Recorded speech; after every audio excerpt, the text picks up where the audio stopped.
Next question over here. Hi, yes. My name is Patrick. I'm a student at Centennial College.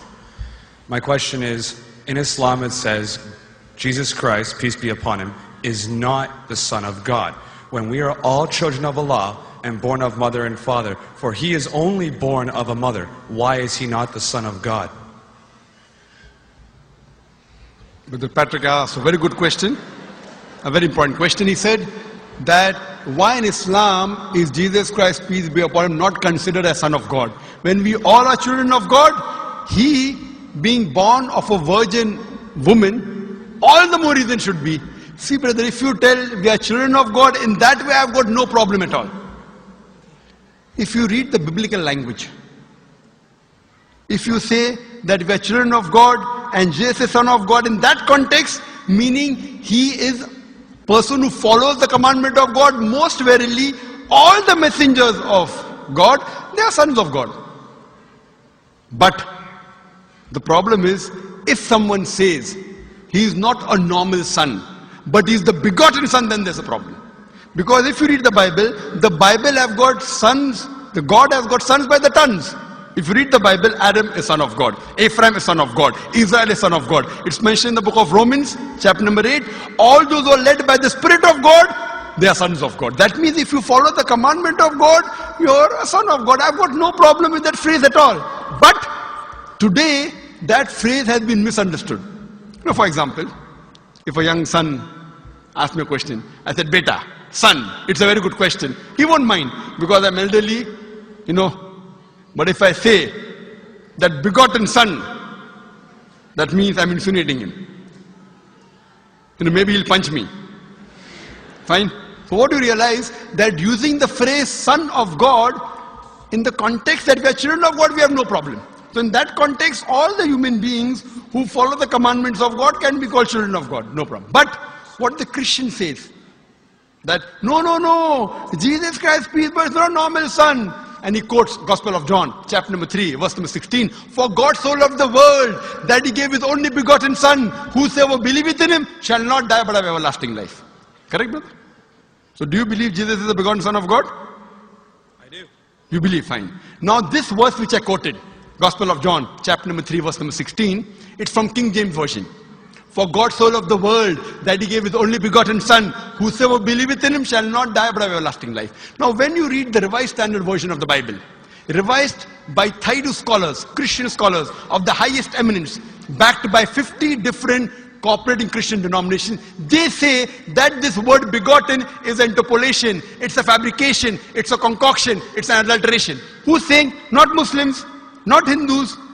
Thaidu Christian scholars of the highest eminence in the Revised Standard Version of the Bible, they say begotten is an interpolation, it's a fabrication, it's a concoction, and they're thrown out of the Bible. So if you say Jesus is Son of God, like Adam, like Ephraim, like Israel, I have no problem. The moment you say begotten, I want to ask you the question, what is the meaning of begotten? Brother, what is the meaning of begotten? You know, begetting is an animal act. It's the function of lower animals of sex. And when you say that he was born to Mother Mary, virgin, what are you insinuating? And if you say, because Jesus Christ, peace be upon him, is God or Son of God, because he was born to Mother Mary, Quran gives the reply in Surah Imran, chapter number 3, verse number 59. Inna masala Isa indallahi ka masala Adam. Khalaqa min turab. That when they say the similitude of Jesus in front of Allah is the same as Adam. They were born from dust and said, be and it was. If you say that Jesus Christ is God because he had no father and only mother, then Adam, peace be upon him, is a greater God. He had no mother and no father according to the Bible. MashaAllah, you're clapping. I like it. So if you say Jesus is God because he had no father, only mother, Adam is a greater God, peace be upon him. He had no mother, he had no father. I never referred to him as a God, but Son of God. That's right. Fine. So Adam is a bigger son of God. Right or wrong? By your definition, Adam would be a god, for he has no mother nor no father. Not my definition, not my definition. By the definition of the Christian missionary.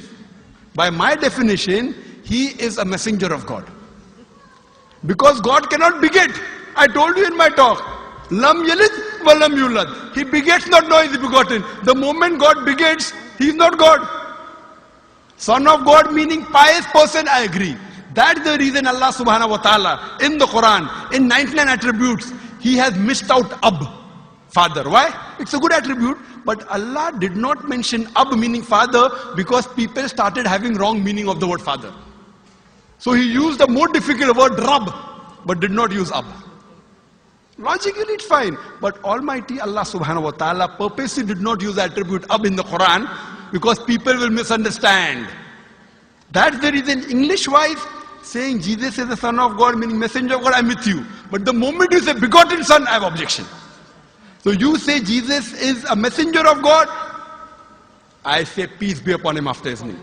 So I respect Jesus Christ, peace be upon him, more than you, Brother Patrick.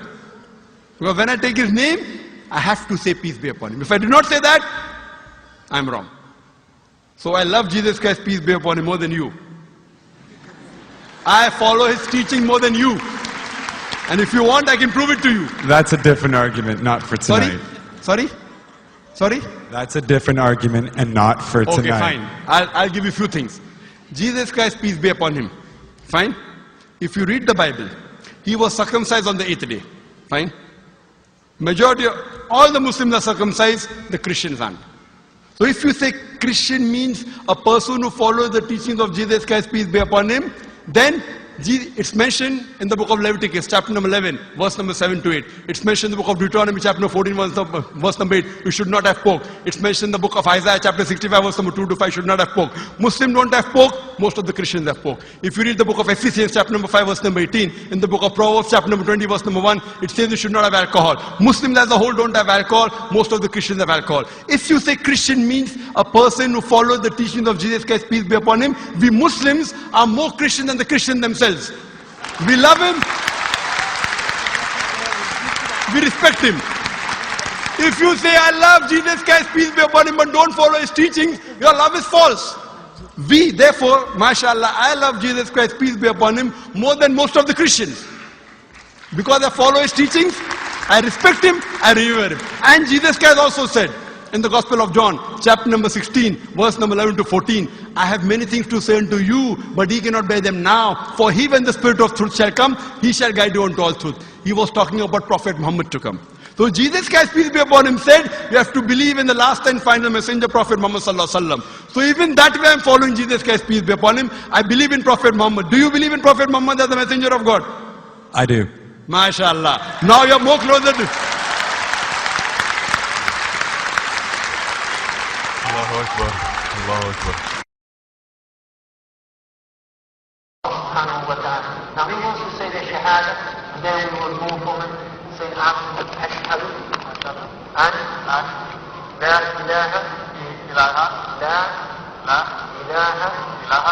illallah wa ashhad an Muhammad Rasulullah.